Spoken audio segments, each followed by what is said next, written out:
পর্যন্ত বিদেশ থেকে এই করে আসছে। আমার কোনো রকম তদন্তের রিপোর্ট ছাড়া আমাকে রিমান্ড দাও। তালা মারো।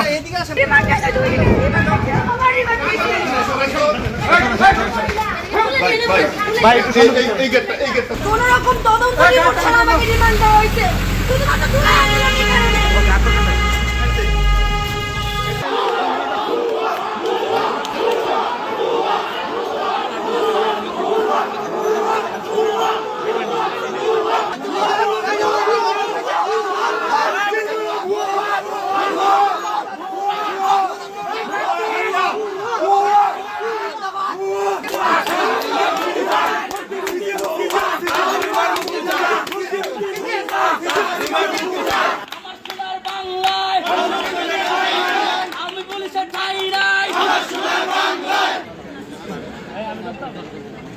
রাজপথ জুলাইয়ের প্রতি আগ্রাসন